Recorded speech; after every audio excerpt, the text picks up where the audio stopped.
एक राज्य में एक राजा और रानी रहते थे जिनके 4 संतानें थीं, 2 लड़के और 2 लड़की। एक लड़की का नाम पूर्णिमा तथा दूसरी लड़की का नाम अमावस्या था। पूर्णिमा के घर के कामों में निपुण थी और घर का पूरा काम करती थी और भगवान की पूजा अर्चना करती थी। इसके अतिरिक्त वह गौ माता की सेवा भी किया करती थी। और उसकी बहन अमावस्या न घर का कोई काम करती थी और न ही भगवान की पूजा अर्चना करती थी, न ही गौ माता की सेवा करती थी। पूर्णिमा सर्वगुण संपन्न थी। फिर भी राजा और रानी अपने दोनों बेटों तथा पुत्री अमावस्या को ही प्यार किया करते थे और वह पूर्णिमा के साथ प्यार नहीं करते थे, उसके साथ भेदभाव करते थे। राजा के चारों पुत्र और पुत्री धीरे धीरे बड़े हो रहे थे। जब वे बड़े हो गए तब राजा ने अपने दोनों पुत्रों का विवाह योग्य कन्याओं के साथ करा दिया। इसके बाद रानी ने राजा से कहा, अब दोनों पुत्री विवाह के योग्य हो गई हैं और इन दोनों का विवाह कर दो, लेकिन पुत्री अमावस्या का विवाह किसी बड़े खानदान में करना और पूर्णिमा का विवाह किसी गरीब परिवार में करना, क्योंकि पूर्णिमा केवल भगवान की पूजा पाठ करना ही पसंद है और गाय की सेवा करना पसंद है। अब रानी ने राजा को दोनों पुत्रियों का रिश्ता तय करने के लिए भेज दिया। राजा ने अपने पड़ोसी राज्य में जाकर वहाँ के राजा के पुत्र से अमावस्या का रिश्ता तय कर दिया और वहीं पास के गांव में जाकर एक गरीब परिवार के लड़के से पुत्री पूर्णिमा का रिश्ता भी तय कर दिया। यह सारी बात जब आकर राजा ने रानी को बताया और रानी से यह सोचने लगी कि अब देखते हैं कि भगवान इसकी मदद कैसे करते हैं। यह बहुत पूजा पाठ करती है और भगवान में मगन रहती है। पूर्णिमा का भाई और उसकी भाभी पूर्णिमा से बहुत प्यार करते हैं, क्योंकि पूर्णिमा उनके घर के कामों में उनका साथ देती है और उनके कार्यों में उनका हाथ बटाती है, और यही उसकी दूसरी बहन अमावस्या उन पर रौब जमाती है। कुछ समय बीत जाने के बाद दोनों पुत्रियों का विवाह हो जाता है। राजा और रानी विवाह के बाद अपने दोनों पुत्रियों को विदाई कर देते हैं। विदाई देते समय राजा और रानी पुत्री अमावस्या को बहुत सारा धन और दौलत देकर विदा करते हैं और पूर्णिमा को कुछ भी नहीं देते, खाली हाथ घर से विदा करते हैं। इसके बाद दोनों बहनें अपने ससुराल को चली जाती हैं। कुछ दिन बीत जाते हैं। एक दिन अमावस्या अपने घर पर शिव जी की कथा रखती है, जिसमें वह सभी गांव वालों को निमंत्रण देती है और अपनी बहन पूर्णिमा को नहीं बुलाती। जब गांव की सभी औरतें अमावस्या के यहाँ जाती हैं तो यह सब दृश्य पूर्णिमा अपने घर के दरवाजे पर बैठकर देख रही होती है। कुछ तब वहाँ से गुजर रही औरतें पूर्णिमा से कहती हैं कि तुम्हारी बहन के यहाँ शिव जी की कथा रखी है, क्या तुम नहीं चलोगी? पूर्णिमा ने कहा, मुझे निमंत्रण नहीं आया, मैं नहीं जा सकती। सभी गांव की औरतें पूर्णिमा से कहा, बुलाया नहीं तो क्या हुआ, भगवान शिव की कथा है, तुम हमारे साथ चलो। गांव की सभी औरतों की बात मानकर पूर्णिमा उनके साथ भगवान शिव की कथा में अमावस्या के घर चली जाती है। जब अमावस्या की नज़र पूर्णिमा पर पड़ती है तो वह कहती है, तुम यहाँ कैसे चली आई? मैंने तो तुम्हें बुलाया नहीं था। और कोई बात नहीं, अब तुम आ ही गई हो तो चुपचाप बैठी रहना। यह कहते हुए अमावस्या ने पूर्णिमा की गरीबी का मजाक उड़ाया। पूर्णिमा की आंखों में आंसू आ गए और रोते ही रोते वो मन ही मन पूर्णिमा भगवान शिव से विनती करती है, हे भगवान, क्या पूजा पाठ करना गलत है? गौ माता की सेवा करना गलत है? आखिर मेरी गलती क्या है? आप मुझ पर अपनी कृपा दृष्टि कब बनाएंगे? पूर्णिमा बार बार भगवान शिव से यही कहती रहती।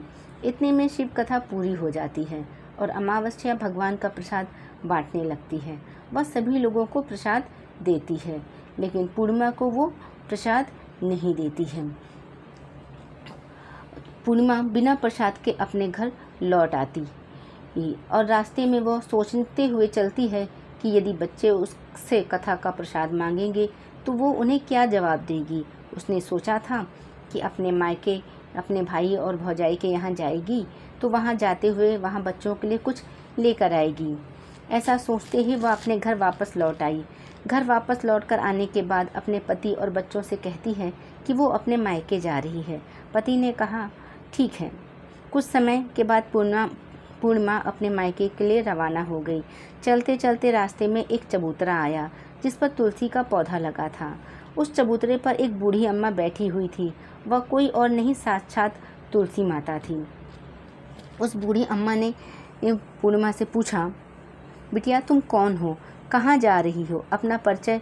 तब पूर्णिमा अपना परिचय देती है। परिचय देने के बाद बूढ़ी औरत ने पूर्णिमा से कहा यहाँ तुलसी का पौधा सूख रहा है, इसमें थोड़ा सा पानी डाल दो और इस चबूतरे की साफ़ सफाई कर दो, जिससे मुझे थोड़ी ठंडक मिलेगी। पूर्णिमा ने कहा, ठीक है माँ, मैं तुलसी में पानी डाल देती हूँ और यहाँ की साफ़ सफाई भी कर देती हूँ।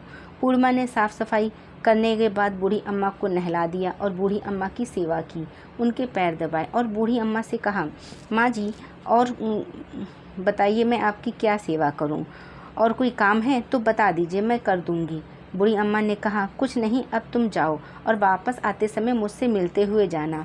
पूर्णिमा ने बूढ़ी अम्मा से कहा, ठीक है माँ जी, मैं जाती हूँ, वापस आते समय मिलते हुए जाऊँगी।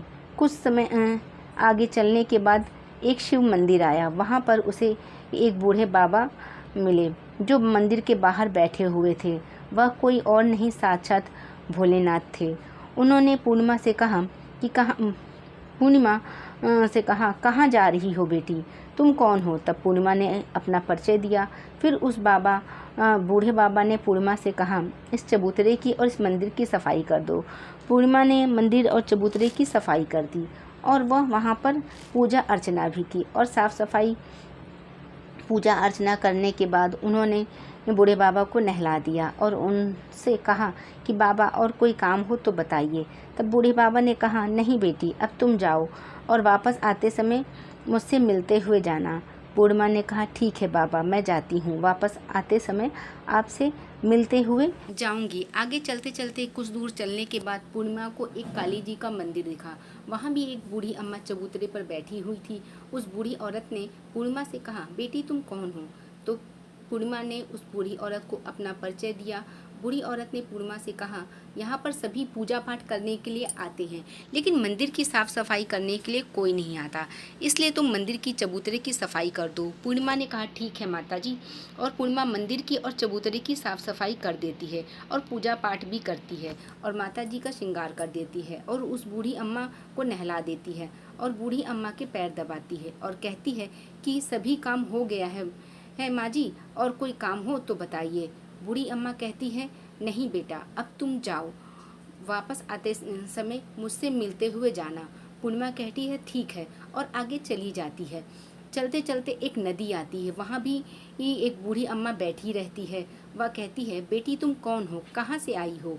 उसे भी पूर्णिमा अपना परिचय देती है। बूढ़ी औरत पूर्णिमा से कहती है कि नदी पर स्नान करने तो यहाँ सब आते हैं, लेकिन यहाँ की साफ़ सफाई कोई नहीं करता, इसलिए तुम इस किनारे पर साफ़ सफाई कर दो। पूर्णिमा कहती है, ठीक है माँ जी, और वह साफ़ सफाई कर देती है। उस बूढ़ी अम्मा के पैर भी दबा देती है और कहती है, माँ जी कोई और काम हो तो बताइए। बूढ़ी औरत कहती है, कुछ नहीं बेटा, अब तुम जाओ, लेकिन वापस आते समय मुझसे मिलते हुए जाना। और वहाँ नाव पर बैठकर दूसरे किनारे पहुँच जाती है और वह अपने मायके के घर पहुंच जाती है। वहां पर पूर्णिमा के भाई और भाभी उसे देखकर बहुत खुश हो जाते हैं। वह पूर्णिमा की बहुत खातिरदारी करते हैं, उसे बहुत सारी बातें करते हैं और कहते हैं, बच्चों को साथ लेकर आती तो बहुत अच्छा होता। अब कुछ समय बाद पूर्णिमा वापस अपने ससुराल जाने के लिए कहा तो उसकी भाभी ने उसके लिए एक साड़ी और खिलौने, बच्चों के लिए कपड़े और खाने पीने की कुछ चीज़ें रख दी और कहा कि तुम बहुत दिनों बाद आती हो। और पूर्णिमा की भाभी ने यह थैला पूर्णिमा के हाथ में दे दिया और कहा, जाओ जल्दी वापस आना। इसके बाद पूर्णिमा वहाँ से अपने ससुराल के लिए रवाना हो गई। उसी नदी के किनारे पहुंची और नाव में बैठकर दूसरे किनारे पर उतर गई। वह उतरने के बाद वहाँ वही बूढ़ी अम्मा मिली जो साक्षात गंगा मैया थी। उस बूढ़ी अम्मा ने पूर्णिमा को एक थैला दिया और कहा, इसे तुम अपने घर पर ही जाकर खोलना। पूर्णिमा के पास 2 थैले हो गए थे। उन्हें लेकर पूर्णिमा वहाँ से रवाना हो गई। आगे कुछ दूर चलने पर काली माँ का मंदिर आया। वहाँ काली माँ बूढ़ी माँ के रूप में विराजमान थी। उसने कहा, आ गई बेटी पूर्णिमा? पूर्णिमा ने कहा, हाँ माँ जी, मैं आ गई। तो काली माँ ने भी उसे एक थैला दिया और कहा, तुम यह थैला अपने घर ले जाकर ही खोलना। अब पूर्णिमा के पास 3 थैले हो गए थे। तीनों थैले लेकर पूर्णिमा आगे बढ़ी। कुछ दूर जाने के बाद शिवजी का मंदिर आया। शिवजी वहाँ बूढ़े बाबा के रूप में विराजमान स्वयं थे। बूढ़े बाबा ने कहा, पूर्णिमा तुम वापस आ गई? पूर्णिमा ने कहा, हाँ बाबा, मैं वापस आ गई। बूढ़े बाबा ने भी पूर्णिमा को एक थैला दिया और कहा, यह थैला तुम घर जाकर खोलना। पूर्णिमा ने कहा, ठीक है। अब पूर्णिमा के पास 4 थैले हो गए थे। अब पूर्णिमा 4 थैले इनको अब कैसे ले जाती। उसने एक पुरानी साड़ी निकाली और उन सभी थैलों को एक गट्ठर बना लिया और सर पर रखकर वहाँ से रवाना हो गई। कुछ दूर जाने के बाद उसे तुलसी माँ बूढ़ी औरत के रूप में मिलती हैं और कहती हैं, पूर्णिमा तुम आ गई। पूर्णिमा कहती है, हाँ माँ जी मैं आ गई। बूढ़ी औरत भी उसे एक थैला देती है और कहती है कि ये तू थैला अपने घर जाकर ही खोलना। पूर्णिमा कहती है, ठीक है माँ जी। अब पूर्णिमा के पास 5 थैले हो गए थे। पूर्णिमा वहाँ से रवाना हो गई, वापस अपने घर पहुँची। पूर्णिमा ने थैले को अपने गट्ठर को नीचे रखा। सबसे पहले अपने मायके का थैला खोलकर उसने देखा, उसमें बच्चों के लिए अच्छे अच्छे कपड़े और खाने पीने की चीज़ें थीं और कुछ गहने भी थे। पूर्णिमा ने कपड़े अपने बच्चों को दिए, खाने पीने की चीज़ें भी बच्चों को दी। बच्चे ये सब पाकर खुश थे। अब पूर्णिमा ने दूसरा थैला खोला जो उसे गंगा मैया ने दिया था। उसमें ढेर सारे हीरे जवाहरात, सोना चांदी आदि था। इसके बाद पूर्णिमा ने तीसरा थैला खोला जो काली माँ ने दिया था। उसमें बहुत सारा सोना श्रृंगार सामान भरा हुआ था। इसके बाद पूर्णिमा ने चौथा थैला खोला जो भगवान शिव ने दिया हुआ था। उसमें बहुत सारी धन संपत्ति भरी हुई थी, बहुत सारी खुशियाँ थीं। इसके बाद अब पूर्णिमा ने 5वां थैला खोला जो उसे तुलसी माँ ने दिया था। उसमें चावल, दाल, 7 प्रकार के खाने की चीज़ों से भरा हुआ था। अब पूर्णिमा के घर में किसी भी चीज़ की कमी नहीं थी। उसके घर धन धान से भरा हुआ था और परिपूर्ण था। अब पूर्णिमा और उसका परिवार सुख से जीवन व्यतीत कर रहा था। अब पूर्णिमा के मन में विचार आया कि क्यों ना शिव जी की कथा कराई जाए। शिव जी की कथा में एक कार्यक्रम रखा। पूर्णिमा ने गांव के सभी लोगों को निमंत्रण दिया और घर घर जाकर सभी लोगों को बुलाया।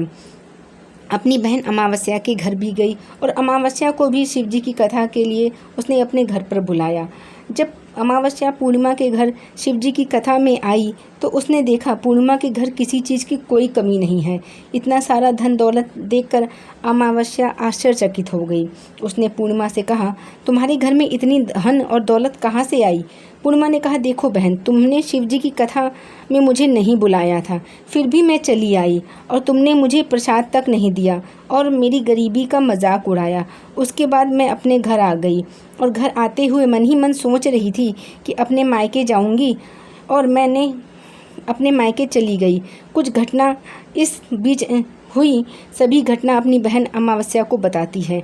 अमावस्या कहती है, तुम भी मुझे प्रसाद मत दो, मुझे डांट लो। लेकिन पूर्णिमा ने कहा, यह तो भगवान का प्रसाद है, मैं तो सबको दूंगी और तुम्हें भी दूंगी। फिर अमावस्या ने प्रसाद नहीं लिया और सीधे अपने घर चली गई। घर जाकर अपने बच्चों से कहकर वह अपने मायके जाने के लिए तैयार हो गई। मायके जाने के लिए निकल गई। उसे भी रास्ते में चलते चलते तुलसी माँ मिली जो चबूतरे पर बूढ़ी माँ के रूप में बैठी हुई थी। बूढ़ी माँ ने अमावस्या से कहा, बेटी तुम कहाँ जा रही हो, कौन हो। अमावस्या ने अपने परिचय दिया।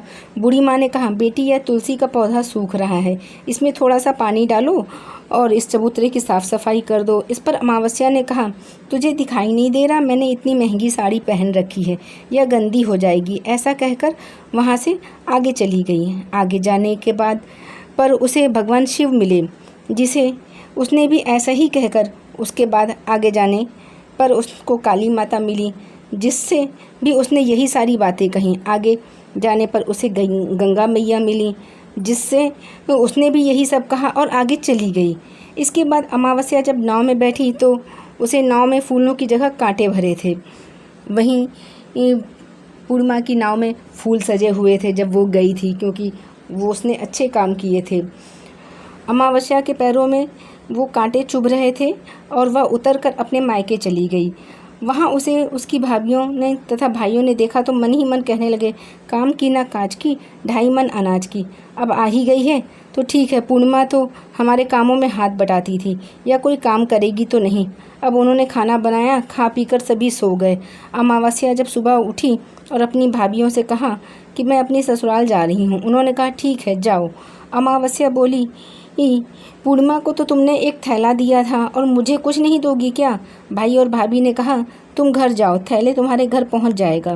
फिर अमावस्या वहां से निकल गई और नदी के किनारे पहुंची। वहां गंगा मैया बूढ़ी औरत का रूप धारण करके बैठी हुई थी। बूढ़ी माँ ने कहा तो उसने कहा, आ गई। अमावस्या ने कहा, तुमने पूर्णिमा को एक थैला दिया था, मुझे नहीं दोगी क्या। बूढ़ी अम्मा ने से कहा, तुम घर जाओ। बूढ़ी अम्मा ने कहा, तुम घर जाओ, थैला तुम्हारे घर पहुंच जाएगा। इसके बाद आगे जाने पर उसे काली मैया मिली, जिससे ने भी अमावस्या को यही कहा कि इसके बाद आगे जाने पर शिव भगवान उन्हें मिले। उन्होंने भी अमावस्या से यही कहा कि तुम घर जाओ, तुम्हें थैला पहुंच जाएगा। इसके बाद आगे जाने पर तुलसी माता मिली। उन्होंने भी अमावस्या से यही कहा कि तुम घर जाओ, थैले तुम्हारे घर पहुंच जाएगा। अमावस्या अपने घर पहुंच गई। आंगन में देखा, वहाँ 5 थैले पड़े हुए थे। अमावस्या ने मन ही मन सोचा, अब तो मेरे पास भी बहुत सारी धन और दौलत आ गई। जल्दी जल्दी उसने सभी खोला। किसी में मिट्टी थे, किसी में पत्थर, किसी में कंकड़ और किसी में कोयला। उसे मायके से भी कुछ नहीं मिला था। इस थैले में कुछ भी नहीं था। अमावस्या दौड़ती हुई पूर्णिमा के घर पहुंच गई और कहती है, तुम्हें तो इतना सब कुछ मिला, मुझे तो कुछ नहीं मिला, आखिर क्यों? तो पूर्णिमा कहती है, जब मैं अपने मायके जाती हूँ तो अपने भाभीयों के साथ काम में हाथ बटाती हूँ, उनके मिलकर उनके साथ काम करती हूँ, लेकिन तुम ऐसा कुछ नहीं करती, उनकी इज्जत भी नहीं करती, इसलिए तुम्हें भला क्या देंगे। इसके बाद तुमने गंगा मैया को ठुकरा दिया और काली माँ को भी ठुकरा दिया, भगवान शिव को भी तुमने ठुकरा दिया, इसलिए उन्होंने तुम्हें कुछ नहीं दिया। अमावस्या कहती है, बहन तुम मुझे माफ़ कर दो, मैंने तुम पर हमेशा अत्याचार किया, मुझे कुछ नहीं मिला तो कोई बात नहीं, मैं भगवान की भक्ति करूँगी और सब कुछ प्राप्त कर लूँगी, मुझे इन सब चीज़ों का रहस्य बताओ। तब पूर्णिमा ने कहा, तुम 3 सूत्र का ज्ञान ले लो और उनकी कथा करना। पहले सूत्र में दया मांगना, दूसरे सूत्र में कथा मांगना, तीसरे सूत्र में 108 बार ओम नमः शिवाय का जाप करना। और बहन, भगवान ने यह सूत्र दिए हैं, इनको अपने हृदय में बसा लेना। मैंने भी ये 3 सूत्र अपने जीवन में अपनाए थे और सच्चे मन से भगवान की पूजा भक्ति की थी। फिर भगवान ने मुझे ये सब कुछ दिया और तुम्हारे पास जो कुछ भी है वह सब खत्म हो गया। इसके बाद अमावस्या अपने घर गई, भगवान की पूजा पाठ करने लगी। भगवान शिव से उसने माफ़ी मांगी और गौ माता की सेवा की और दूसरों की मदद भी करने लगी। तो दोस्तों, उम्मीद करते हैं आपको ये कहानी पसंद आई होगी। और कहानी कैसी लगी है आप हमें कमेंट सेक्शन में लिख के बताइएगा। और ऐसी अच्छी अच्छी कहानी सुनने के लिए, प्रेरणादायक कहानी सुनने के लिए, ये भक्तिपूर्वक कहानी सुनने के लिए हमारे चैनल पे ज़रूर बने रहिए। और दोस्तों, वो हमेशा कोशिश कीजिए कि अच्छे कार्य करें, सबकी मदद करें।